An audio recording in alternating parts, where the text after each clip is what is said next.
Assalamualaikum warahmatullahi wabarakatuh. Selamat pagi. Halo anak-anakku semua, apa kabar di rumah? Semoga selalu sehat dan tetap semangat belajar di rumah.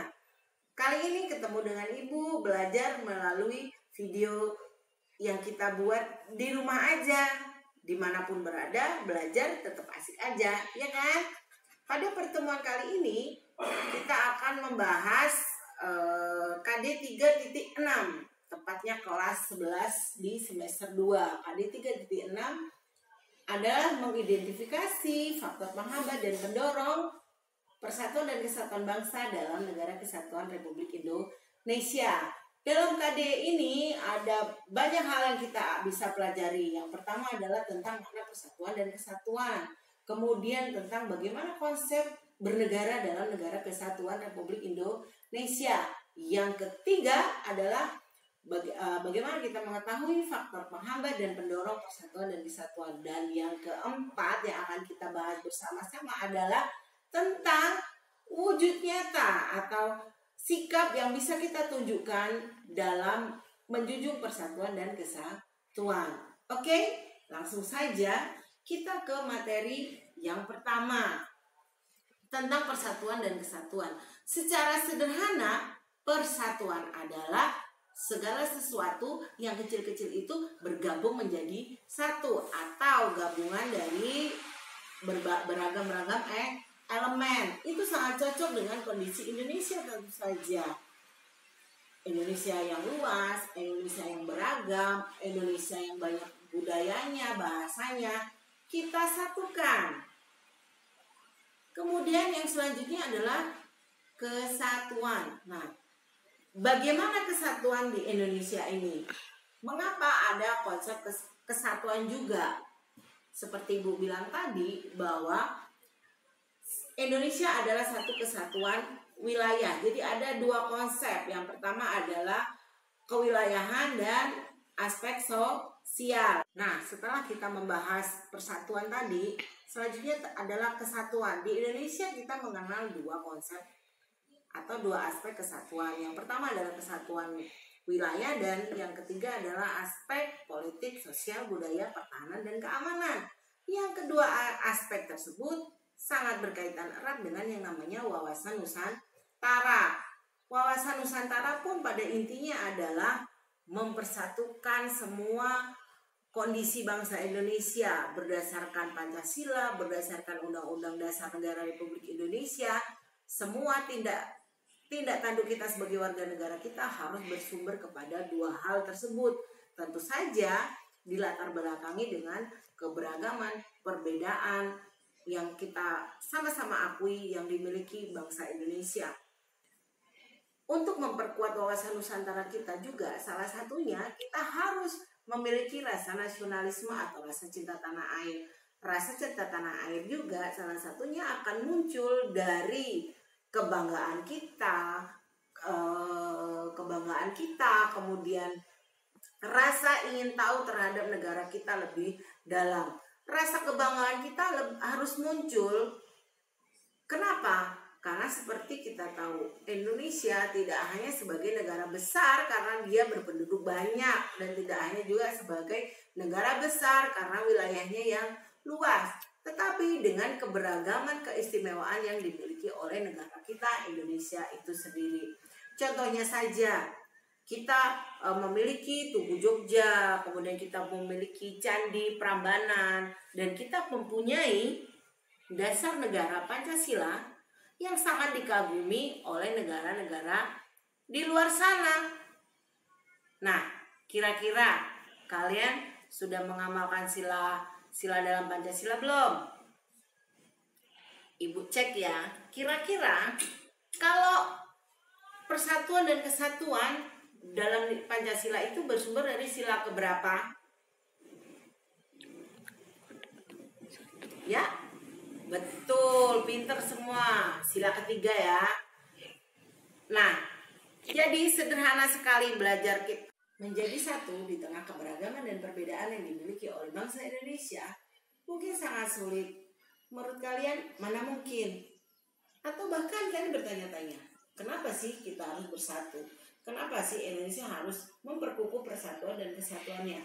Mengapa sih seluruh komponen bangsa Indonesia harus bersatu? Seperti Ibu jelaskan di awal, semuanya harus bersumber kepada hukum yang berlaku di Indonesia. Contohnya saja dalam konstitusi kita, pasal 1 ayat 1 Undang-Undang Dasar Negara Republik Indonesia yang berbunyi apa yo? Indonesia ya negara kesatuan yang berbentuk, ya betul sekali, republik. Dari situ sudah jelas sekali bahwa kita menganut konsep negara kesatuan. Tidak ada negara dalam negara, tidak ada negara bagian. Bahkan laut pun adalah pemersatu. Saking pentingnya kesatuan di negara Indonesia ini masuk dalam salah satu 5 kesepakatan dasar dalam melakukan perubahan Undang-Undang Dasar Negara Republik Indonesia, bahwa khusus untuk bentuk negara tidak dapat dilakukan perubahan. Hal ini apa? Kita menjunjung tinggi dan menghargai ide atau konsep-konsep yang dimiliki oleh para pendiri bangsa kita, bahwa sebagai bangsa yang majemuk, sebagai bangsa yang besar, kita harus bersatu. Kemudian masih banyak lagi peraturan-peraturan atau landasan-landasan hukum, tapi Ibu sebutin satu aja ya. 2, tadi sudah ada sila ke-3. Masih ada pasal-pasal lain yang mengatur tentang kewilayahan, misalnya pasal 25A, kemudian pasal 18, pasal 18A, B, dan seterusnya. Nah, semua itu adalah yang menjadi sumber mengapa Indonesia menganut konsep negara kesatuan Republik Indonesia. Next adalah faktor penghambat dan faktor pendorong terjadinya persatuan dan kesatuan bangsa Indonesia. Faktor pendorongnya adalah, let's say, secara umum kita punya Pancasila, kita punya Sumpah Pemuda, dan kita punya semboyan Bhinneka Tunggal Ika yang sering kita gaungkan, tapi maknanya sangat dalam. Bisakah kita melaksanakannya? Apalagi di tengah wabah COVID-19 atau virus corona ini. Selanjutnya adalah faktor penghambat. Faktor penghambat di sini sendiri ada beberapa yang merupakan keunggulan bangsa Indonesia, tetapi yang apabila tidak dikembangkan akan menjadi penghambat. Misalnya letak geografis, kemudian etnosentrisme, pembangunan yang tidak merata, dan hal-hal yang lain yang mungkin bisa menghambat persatuan dan kesatuan bangsa Indonesia. Dan yang terakhir, yang paling ingin Ibu diskusikan bersama kalian adalah peran nyata dari generasi muda untuk menunjukkan sikap yang bisa mempersatukan bangsa negara Indonesia. Mengapa Ibu garis bawahi? Ya, materi ini sangat konsisten atau sangat kontekstual dengan keadaan yang sedang kita alami. Di tengah-tengah wabah, di mana kita tidak bisa berjumpa, di mana kita berkorban untuk tidak menjelajah dunia, apalagi di tengah-tengah libur dalam tanda kutip. Di sini adalah sikap nyata kita menunjukkan sikap menjaga keutuhan negara kesatuan Republik Indonesia sangatlah penting, apalagi ya di tengah kondisi saat ini. Sebagai generasi muda, kita harus sadar betapa keberadaan kita itu sangat diperlukan, sangat penting untuk bersama-sama menjaga Indonesia dari berbagai ancaman, termasuk ancaman virus corona. Sebagai pelajar, sebagai generasi muda, mari kita bersatu melawan corona. Kalau bukan kita, siapa lagi? Kalau bukan generasi muda, siapa lagi? Mari kita sama-sama berkorban. Karena rela berkorban tidak hanya dimiliki oleh para pahlawan di era penjajahan Belanda. Sekaranglah saatnya kita sama-sama menjadi pahlawan memberantas virus corona. Dengan bagaimana? Dengan caranya di rumah aja, semangat belajar, berdoa, dan pilih aksimu menjadi pahlawan membela negaramu. Yang muda bersatu lawan corona. Itu yang ingin Ibu sebarkan kepada kalian. sebagai pemuda, sebagai pelajar Indonesia, sebagai anak muda, sebagai siswa semasa harus menjadi pelopor yang membela Indonesia melalui caranya sendiri. Salah satunya adalah di rumah saja.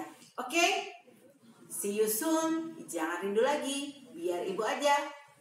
Sampai jumpa di dunia nyata. Bye.